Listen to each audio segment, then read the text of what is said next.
kalian tahu, secara geologis, Indonesia terletak pada pertemuan 3 lempeng litosfer dunia, yaitu Eurasia, Pasifik, dan Indo-Australia.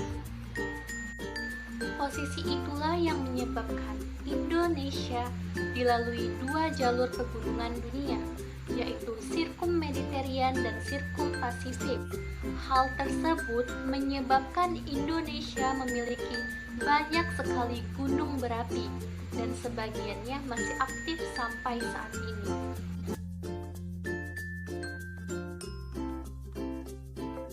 Dampak positif yang membuat Indonesia memiliki tanah yang subur dan sumber daya yang berlimpah, sedangkan dampak negatifnya yaitu bahayanya terjadi erupsi gunung berapi.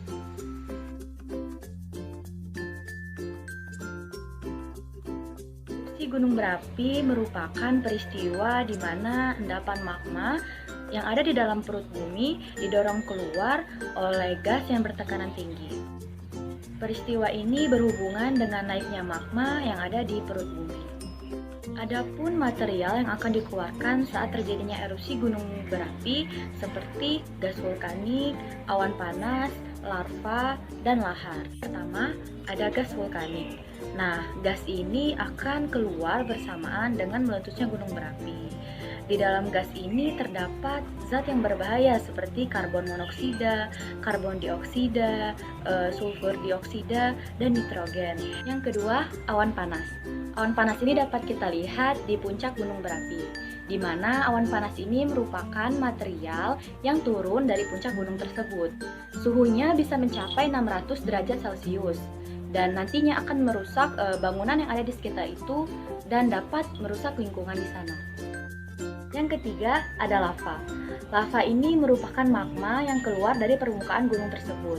Lava dibagi menjadi 2, ada lava encer dan lava kental. Lava encer nantinya akan mengalir ke sungai, kemudian lava kental akan membeku. Yang terakhir ada lahar. Nah, masih banyak nih yang ketukar antara larva dan lahar. Tapi sesungguhnya lahar ini merupakan aliran material vulkanik yang berisikan batu, pasir, dan kerikil.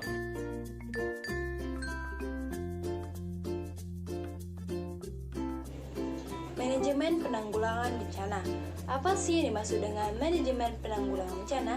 Manajemen penanggulangan bencana adalah suatu proses dinamis, berkelanjut, dan terpadu untuk meningkatkan kualitas langkah-langkah yang berhubungan dengan observasi dan analisis bencana, serta pencegahan, mitigasi, kesiapsiagaan, peringatan dini, penanganan darurat, rehabilitasi, dan rekonstruksi bencana. Siklus penanggulangan bencana itu terdiri dari 3 fase.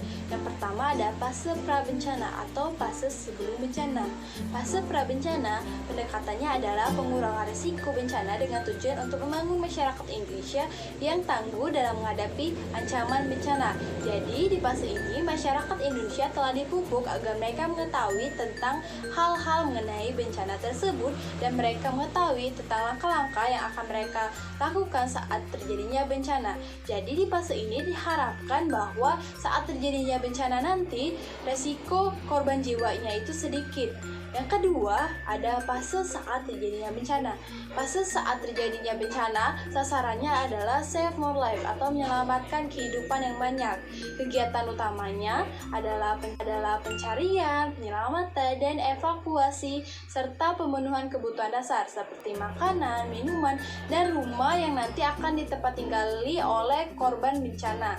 Yang ketiga, ada fase pasca bencana, yaitu fase yang aktivitas utamanya untuk memulihkan kondisi atau rehabilitas dan pembangunan kembali tatanan kehidupan dan penghidupan masyarakat.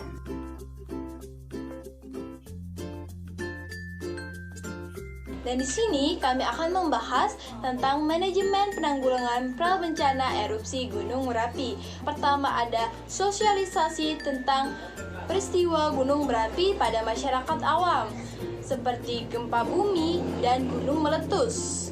Yang kedua yaitu mematuhi peringatan dari pihak berwenang, seperti misalnya penetapan status gunung berapi. Fase prabencana selanjutnya yaitu mengenali tanda-tanda terjadinya gunung berapi seperti turunnya hewan-hewan dari puncak gunung atau terciumnya bau belerang. Yang selanjutnya yaitu mengetahui tempat yang aman dan jalur evakuasi. Sebisa mungkin untuk menjauh dari gunung berapi yang sedang aktif.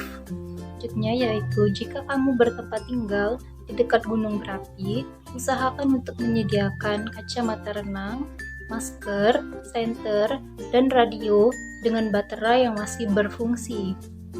Selain itu, rutin untuk memantau berita mengenai perkembangan status gunung berapi yang ada di dekat tempat tinggalmu. Selanjutnya yaitu pelajari tahapan proses gunung berapi yang akan meletus, sehingga kamu lebih siaga dan tahu kapan akan mengevakuasi diri.